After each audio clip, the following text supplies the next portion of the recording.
everyone. We're here at Artist Alley. Let's go find some cool stuff. Definitely.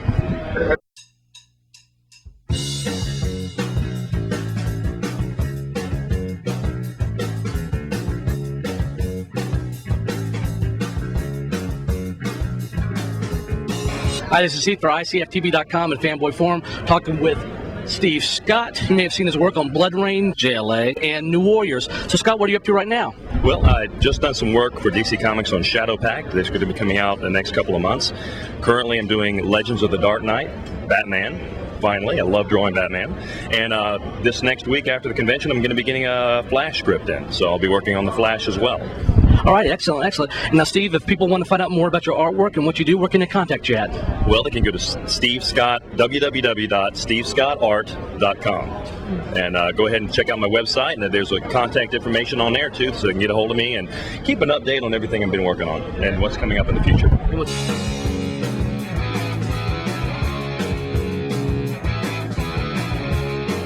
Talking with Christopher Jones. You may have seen his work on Justice League Adventures.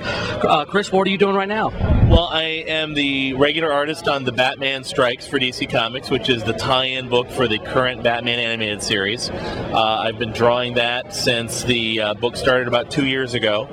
I work on another book, not for DC Comics, called Dr. Blink Superhero Shrink with John Kovalic and Melissa Kirscher. It's a story about a psychiatrist for superheroes, and you may gather that's a bit of a comedy title. But yeah, that pretty much is what keeps me busy right now. Good, good. Now, Chris, if people like your work and they want to find out some more information, where can they find that out at? Well, I do have a website that is www.christopherjonesart.com that has samples of my work and kind of a history of different things I've worked on. And you can also email me through that site.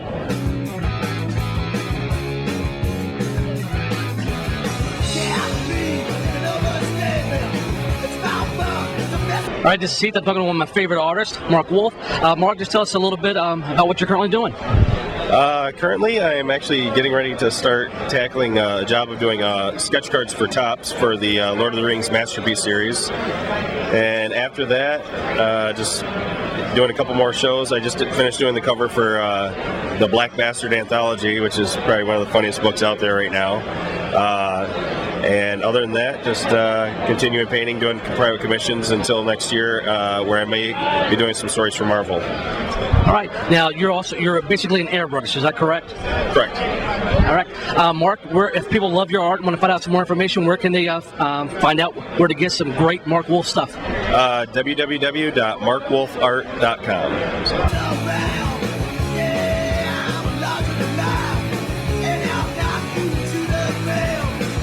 Right now we're talking about a cool book called Revere. I'm here with the artist and writer, Ed and Grant. Ed, why don't you tell me a little bit about Revere?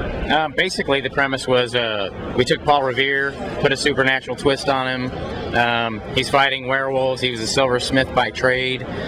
At the outset of the American Revolution, we're kind of delving into the hidden history of how America was founded and what he was really doing on that night of the fateful ride. So we're wanting to put the horror twist to it. It's kind of a fun little story.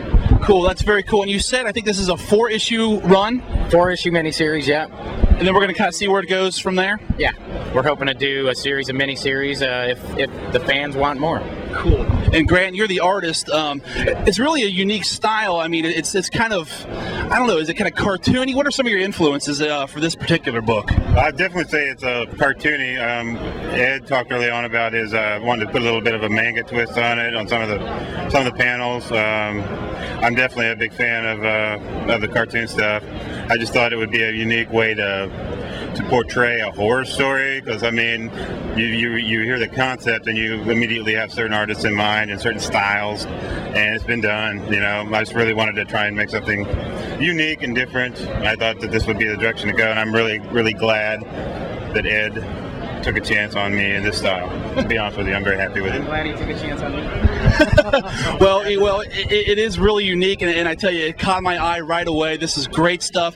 Guys, check that out at reverecomic.com for more information.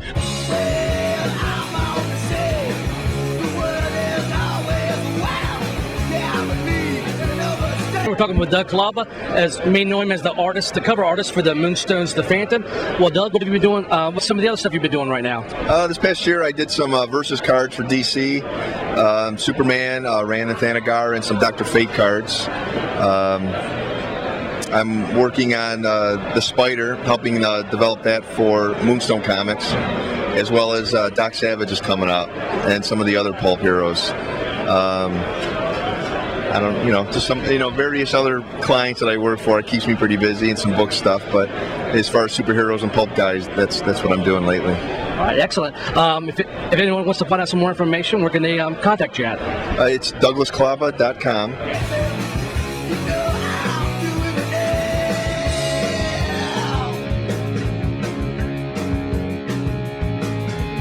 Talking to Suzanne Rosema. She does beautiful stained glass work. Rosema, how long have you been doing this? I've been doing glass for over 30 years now, and I basically started out doing churches and homes, and I've been coming to shows with my husband for about as many years, and I'd say about 10, 15 years ago, he asked me to, he says, well, bring your glass. I says, well, nobody wants to buy stained glass at a comic book show. So he says, oh, go ahead and do it. So one year I finally did, and it's just grown from there, and it's been a ball. Now, if people want to find out more about this beautiful work, where can they contact you at? Well, we have a website. It's at catskillscomics.com, and he carries my stuff, and he also carries my husband's stuff too. So go there and you can order through the website.